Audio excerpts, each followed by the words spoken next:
കുംഭമേളയ്ക്കെതിരെ എന്തുകൊണ്ട് വലിയ രീതിയിലുള്ള പ്രചരണങ്ങൾ ഉണ്ടാകുന്നു എന്ന് പറഞ്ഞു കഴിഞ്ഞാൽ അത് ഹിന്ദുധർമ്മത്തിൻ്റെ വലിയൊരു ശക്തി പ്രകടനമാണ്. അപ്പോൾ അതിനെ ആക്രമിച്ചു കഴിഞ്ഞ് കഴിഞ്ഞാൽ മൊത്തം ആ ധർമ്മത്തെ ആക്രമിക്കുന്നതിന് തുല്യമാണ്. കേരളത്തിലാണ് ഏറ്റവും കൂടുതൽ സന്യാസിമാരെ ആദരിക്കാത്തൊരു മനോഭാവം ഉള്ളതെങ്കിലും കേരളത്തിൽ ഒരു മാറ്റം വന്നാൽ 100 വർഷം മുമ്പ് പറഞ്ഞതാണ്, കേരളത്തിലൊരു മാറ്റം വന്നാൽ ആ കേരളത്തിലെ മാറ്റം കൊണ്ട് ഭാരതത്തെ നയിക്കാൻ, ലോകത്തെ നയിക്കാൻ കഴിയും ധാർമ്മികമായിട്ടുള്ള നേതൃത്വത്തിനെന്ന്. അപ്പം അത്തരത്തിൽ കേരളത്തിൽ എന്തെങ്കിലും മാറ്റം കൊണ്ടുവരാനുള്ള ഒരു ശ്രമമാണ് സന്യാസിമാരുടെ നേതൃത്വത്തിൽ നടത്തുന്നതിന് വേണ്ടിയിട്ട് ആഗ്രഹിക്കുന്നത്. അത് ഏറ്റവും പ്രധാനമായിട്ടും പറയാനുള്ളത് ദേവസ്വം ബോർഡ് അല്ലെങ്കിൽ ക്ഷേത്രങ്ങൾ, കേരളത്തിലെ പ്രധാന ക്ഷേത്രങ്ങൾ ഇന്ന് ഭക്തരുടെ കയ്യിലല്ല, രാഷ്ട്രീയക്കാരുടെ കയ്യിലാണ്. അടുത്തൂൺ പറ്റിയ അല്ലെങ്കിൽ അടുത്തൂൺ പറ്റാറായ രാഷ്ട്രീയക്കാർക്ക് അവരുടെ സുഖജീവിതത്തിന് വേണ്ടിയിട്ടുള്ളൊരു ലാവണം ഒരുക്കുകയാണ് ഇപ്പോൾ ദേവസ്വം ബോർഡുകൾ എന്നുള്ള പേരിൽ ഇവിടുത്തെ രാഷ്ട്രീയ നേതൃത്വം ചെയ്തുകൊണ്ടിരിക്കുന്നത്. പ്രധാനമായിട്ടും കേരളത്തിൽ അല്ലെങ്കിൽ ദക്ഷിണ ഭാരതത്തിൽ സന്യാസിമാരുടെ ഒരു കൂടിച്ചേരൽ അല്ലെങ്കിൽ ഒരു കൂട്ടായ്മ വളരെ കുറവാണ്.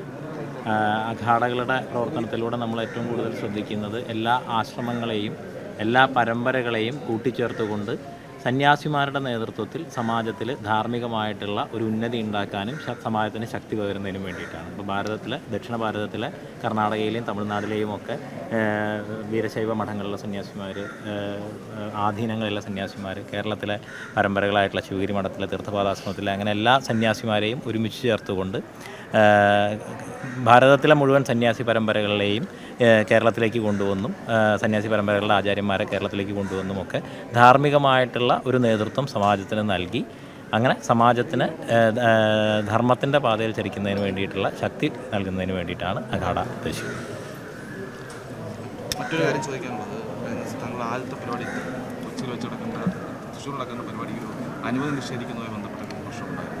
ഇപ്പോഴും നമ്മുടെ നാട്ടിലെ ആളുകൾക്ക് ചില മനോഭാവങ്ങളിലൊരു മാറ്റം വരുന്നില്ല.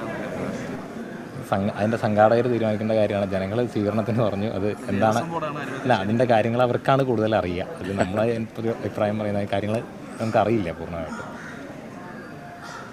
അത് ഏറ്റവും പ്രധാനമായിട്ടും പറയാനുള്ളത് ദേവസ്വം ബോർഡ് അല്ലെങ്കിൽ ക്ഷേത്രങ്ങൾ, കേരളത്തിലെ പ്രധാന ക്ഷേത്രങ്ങൾ ഇന്ന് ഭക്തരുടെ കയ്യിലല്ല, രാഷ്ട്രീയക്കാരുടെ കയ്യിലാണ്. അടുത്തൂൺ പറ്റിയ അല്ലെങ്കിൽ അടുത്തൂൺ പറ്റാറായ രാഷ്ട്രീയക്കാർക്ക് അവരുടെ സുഖജീവിതത്തിന് വേണ്ടിയിട്ടുള്ളൊരു ലാവണം ഒരുക്കുകയാണ് ഇപ്പോൾ ദേവസ്വം ബോർഡുകൾ എന്നുള്ള പേരിൽ ഇവിടുത്തെ രാഷ്ട്രീയ നേതൃത്വം ചെയ്തുകൊണ്ടിരിക്കുന്നത്. അത് മാറി നിരവധി മഹാത്മാക്കൾ സമാജത്തിന് വേണ്ടി, ധർമ്മത്തിന് വേണ്ടി, ക്ഷേത്ര സംസ്കൃതിക്ക് വേണ്ടി സേവനം ചെയ്യുന്ന ആളുകളുണ്ട്. അപ്പോൾ ഏത് രാഷ്ട്രീയ ബന്ധപ്പെട്ട ആളുകൾ ഭരിക്കുകയാണെങ്കിലും അവരുടെ രാഷ്ട്രീയത്തിനോട് ചേർന്ന് നിൽക്കുന്നത് തന്നെ ധാർമ്മികരായിട്ടുള്ള ആളുകളുണ്ടാവും. ഇപ്പോൾ ദേവസ്വം ബോർഡിൽ കാണുന്നത് നമ്മൾ ഒരു ചന്ദനക്കുറി പോലും തൊടാത്ത ദേവസ്വം ബോർഡ് പ്രസിഡന്റിനെയും മെമ്പർമാരെയും ഒക്കെയാണ് നമ്മൾ പൊതുവിൽ ദേവസ്വം ബോർഡിന് കണ്ടുകൊണ്ടുവരുന്നത്. കേരളത്തിലേക്ക് വരുമ്പോൾ പ്രവർത്തനം കുറേ കൂടെ ബുദ്ധിമുട്ടാവില്ല, കാരണം ഇവിടെ ഈ രാഷ്ട്രീയം സ്വാമി പറയുന്ന പോലെ തന്നെയാണ് പ്രവർത്തിച്ചുകൊണ്ടിരിക്കുന്നത്. അപ്പം ബുദ്ധിമുട്ടാവില്ല. അല്ല, ബുദ്ധിമുട്ടുകൾ എന്നുള്ളത് നിങ്ങളതിനെ എങ്ങനെ അഭിമുഖീകരിക്കണം എന്നുള്ളതനുസരിച്ചിട്ടിരിക്കും. കാരണം കേരളത്തിൽ ഒരു പ്രയാസം വരുമ്പോൾ ധർമ്മത്തിന് ഒരു ബുദ്ധിമുട്ടുകൾ നേരിടുമ്പോഴാണ് അവിടെ സന്യാസിമാർ മുമ്പിലേക്ക് വരുന്നത്.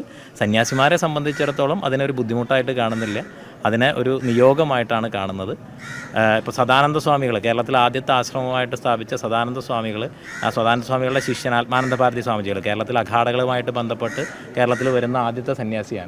100 വർഷങ്ങൾക്ക് മുമ്പ് ആദ്യമായിട്ടൊരു മഹാമണ്ഡലേശ്വരി കേരളത്തിൽ വരുന്നത് അവിടെ സദാനന്ദ സ്വാമികളുടെ സമാധിക്ക് വേണ്ടിയിട്ടാണ്. നമ്മൾ ആ പരമ്പരയിൽ പെടുന്ന ആളാണ് ആത്മാനന്ദ ഭാരതി സ്വാമിജികളുടെ പരമ്പരയിൽ. അപ്പോൾ അദ്ദേഹം സദാനന്ദ സ്വാമികൾ പറയുകയുണ്ടായി, കേരളത്തിലാണ് ഏറ്റവും കൂടുതൽ സന്യാസിമാരെ ആദരിക്കാത്തൊരു മനോഭാവം ഉള്ളതെങ്കിലും കേരളത്തിൽ ഒരു മാറ്റം വന്നാൽ 100 വർഷം മുമ്പ് പറഞ്ഞതാണ്, കേരളത്തിലൊരു മാറ്റം വന്നാൽ ആ കേരളത്തിലെ മാറ്റം കൊണ്ട് ഭാരതത്തെ നയിക്കാൻ, ലോകത്തെ നയിക്കാൻ കഴിയും ധാർമ്മികമായിട്ടുള്ള നേതൃത്വത്തിനെന്ന്. അപ്പോൾ അത്തരത്തിൽ കേരളത്തിൽ എന്തെങ്കിലും മാറ്റം കൊണ്ടുവരാനുള്ള ഒരു ശ്രമമാണ് സന്യാസിമാരുടെ നേതൃത്വത്തിൽ നടത്തുന്നതിന് വേണ്ടിയിട്ട് ആഗ്രഹിക്കുന്നത്. മകനായിട്ട് നമ്മൾ ഹിന്ദുക്കളൊക്കെ കാണുന്ന അമ്മയെ സ്നേഹിച്ച, അമ്മയ്ക്ക് വേണ്ടി വളരെയധികം ത്യാഗം സഹിച്ച ഒരു മകൻ. നമ്മുടെ സമൂഹത്തിൽ നിന്ന് നല്ല മക്കളാണ് ഇല്ലാതായിരുന്നത്. സന്യാസി സമൂഹത്തിന് എന്താണ് നമ്മുടെ മക്കളെ വളർത്തിക്കൊണ്ടുവരാൻ നൽകാനുള്ള സംഭാവന?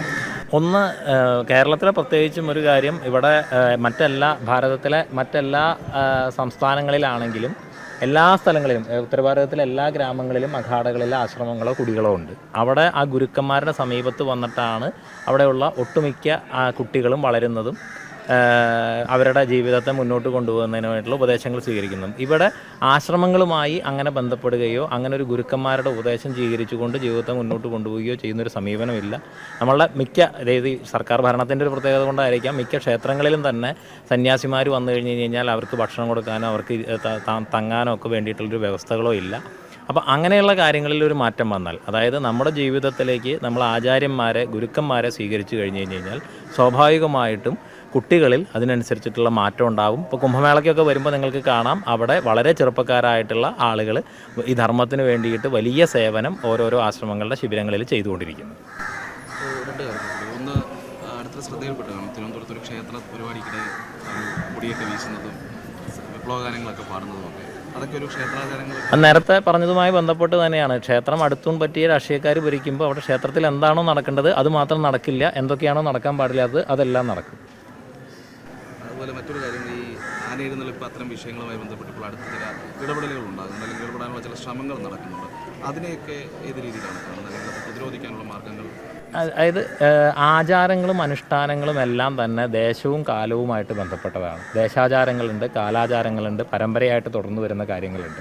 അപ്പോൾ പ്രധാനമായിട്ടും ഒരു സംസ്കൃതി, ഇപ്പോൾ കുംഭമേളയ്ക്കെതിരെ എന്തുകൊണ്ട് വലിയ രീതിയിലുള്ള പ്രചരണങ്ങൾ ഉണ്ടാകുന്നു എന്ന് പറഞ്ഞു കഴിഞ്ഞാൽ അത് ഹിന്ദുധർമ്മത്തിൻ്റെ വലിയൊരു ശക്തി പ്രകടനമാണ്. അപ്പോൾ അതിനെ ആക്രമിച്ചു കഴിഞ്ഞ് കഴിഞ്ഞാൽ മൊത്തം ആ ധർമ്മത്തെ ആക്രമിക്കുന്നതിന് തുല്യമാണ്.